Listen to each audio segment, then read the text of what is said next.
Et aujourd'hui, nous sommes fiers de Pierre Lamotte et de sa compagnie de théâtre Climax. Bonjour Pierre Lamotte. Bonjour. Merci d'être avec nous en direct et en studio sur France Bleu Nord. Vous êtes le directeur artistique de la compagnie Climax. Vous allez nous présenter Germinal l'intemporel. Mais tout d'abord, parlons de votre compagnie. Qu'est-ce que vous faites tout au long de l'année ?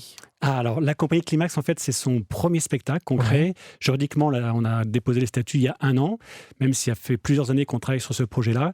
Et c'est vraiment donc la compagnie qui porte ce projet Germinal l'intemporel. Alors, Germinal, c'est l'œuvre d'Émile Zola. Avant de parler de cette nouvelle version que vous proposez, est-ce qu'on peut revenir un peu sur l'histoire de Germinal en 2 mots quand même ? Bon, alors l'histoire de Germinal, c'est quand même l'histoire d'Étienne Lantier qui arrive sur une fosse et il découvre ce que c'est que la vie de mineur. Et très vite, il comprend la difficulté de tous ces métiers, parce qu'il y a une vingtaine de métiers autour de la mine. Et un jour, il se dit, c'est pas possible. Et puis, il y a un problème de boisage aussi qui se met en place, parce que le cours du charbon baisse en Amérique. Donc, ça a une répercussion tout de suite sur le marché. C'est un peu des histoires actuelles. Ça, c'est clair. Voilà. Et c'est là où il se dit, non, c'est pas possible, on peut plus vivre avec ce qu'on nous propose. Il y a la grève, et puis après, voilà, toute l'histoire de Germinal se met en route, tous les conflits sociaux se mettent en route. Voilà. Et c'est vraiment dans ce sens-là qu'avec la compagnie Climax, on s'est dit, voilà, ça a du sens de monter ce spectacle. Non seulement c'est un patrimoine de la littérature française, mais c'est complètement en résonance avec malheureusement ce qu'on vit aujourd'hui. En fait, le message, le texte n'a pas vieilli beaucoup. Non, ça j'imagine. Voilà, c'est juste peut-être les tournures de phrases qui ont évolué, mais ça s'arrête là. Alors, Germinal, l'intemporel, vous allez le proposer le 4 décembre, le jour de la Sainte-Barbe, au Centre historique minier de Loward. Vous l'avez déjà proposé aux scolaires il y a quelques jours. Vous m'avez montré une lettre d'une professeure qui vous a écrit après la diffusion du spectacle, et c'est une réussite, donc ça c'est une belle chose. Qu'est-ce qu'il y a de nouveau dans cette version que vous allez proposer au public le 4 décembre ? Alors, c'est déjà, je pense que même en point de vue théâtre, c'est quelque chose qui se fait pas beaucoup. Par rapport à mon parcours, moi je fais aussi de la réalisation, j'ai fait du long métrage, du court métrage, et je fais aussi du théâtre. Je travaille avec la Ligue d'improvisation de Marc-en-Barœul depuis bientôt 30 ans, c'est notre 30e saison. Ah oui, d'accord, oui. Donc je suis directeur du théâtre école de Marc-en-Barœul, donc je suis vraiment entre le monde du théâtre et du cinéma.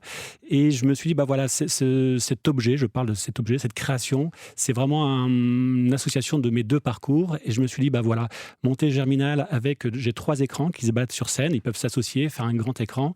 Et j'ai mes 3 personnages principaux, Catherine, Étienne et Chaval, qui sont tout le temps en interaction avec les 30 autres personnages qu'on a dans le Germinal, mais au travers des écrans. Et ça me permet aussi de voyager très très vite d'un univers à un autre, d'un tableau à un autre. Par rapport à mes changements de décor, ça va aussi vite que dans un film, c'est à l'image près. Oui. Je change de décor. Et ce qui fait que le spectacle qui dure donc 1h15, en 1h15, on arrive à développer plus de 90 scènes. Ce qui est énorme en 1h15. Ce qui est énorme, mais ce qui nous donne vraiment un rythme très, très contemporain. Je fais aussi ce spectacle-là en direction des écoles, des jeunes, de la famille. Et c'est vrai qu'on est habitué, je pense, à des rythmes maintenant assez saccadés avec les internets, les multi-écrans et tout. Et je me suis dit, comment j'ai envie de réfléchir ça. On sait que Germinal, c'est pas la fête, c'est pas une comédie. Non. Et je me suis dit, mais malgré tout, comment ça peut aussi intéresser, comment ça peut nous parler au quotidien, puisque le thème à la base, forcément, est des connexions. Je me suis dit, il faut aussi que le décor, que la scénographie, que la manière de raconter ça reste très contemporaine. Voilà, parce que je veux pas du tout qu'on se dise, oh là, c'est une vieille histoire, ça a quasiment 200 ans, ça ne nous parle plus. Si le texte est vraiment très contemporain, d'où le sous-titre, Germinal l'intemporel. Et je me suis dit, donc, il faut aussi que dans la forme, je raconte ça avec les outils qu'on a aujourd'hui, on a plusieurs écrans qui sont synchronisés, le son aussi en 5 points. Je veux aussi bercer le public au milieu d'un son. Quand les personnages descendent au fond de la fosse, à moins 500 mètres sous terre, au niveau du son, je veux faire descendre tous les spectateurs. Avec les vibrations. Caissons de basse et tout ce qui va avec. C'est-à-dire, on est quasiment au Kinépolis, quoi. Voilà, oui. C'est-à-dire qu'on vient avec tout un dispositif sonore qui est assez poussé par rapport au monde du théâtre. Ça, c'est effectivement le petit plus. Alors, ça se joue, on le disait, au Centre historique minier de Loward. C'est un lieu emblématique. Il y a le côté patrimoine du Centre historique minier de Loward. On a la Sainte-Barbe, la fête des mineurs. On a Germinal, l'histoire des mineurs également.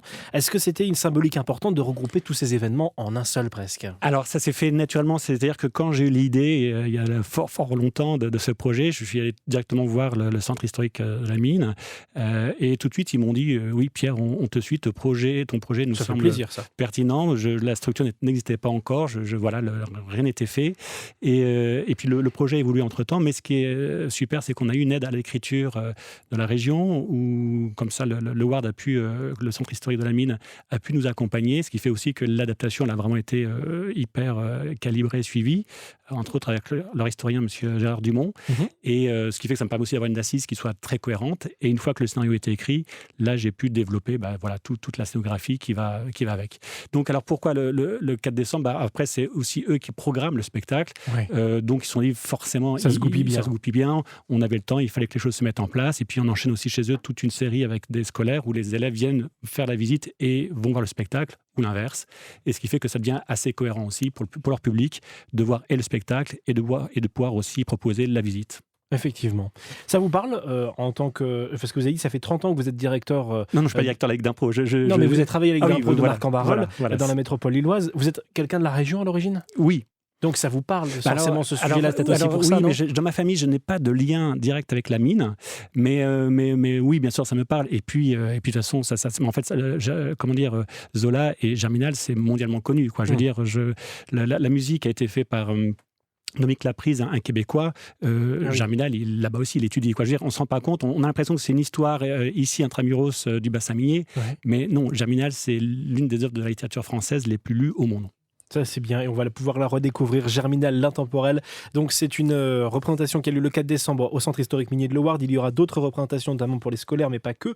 Où est-ce qu'on peut retrouver les informations ? Eh bien, on a le site qui s'appelle donc compagnie-climax.com, tout simplement. On laisse les coordonnées et le site internet ici à l'accueil de France Bleu Nord. Merci Pierre Lamotte d'être venu nous en parler ce soir sur France Bleu Nord. Je rappelle que vous êtes le directeur artistique de la compagnie Climax. On vous dit les 5 lettres pour la représentation du 4 décembre. Je prends. On vous dit à très bientôt. Merci d'être venu. Au plaisir.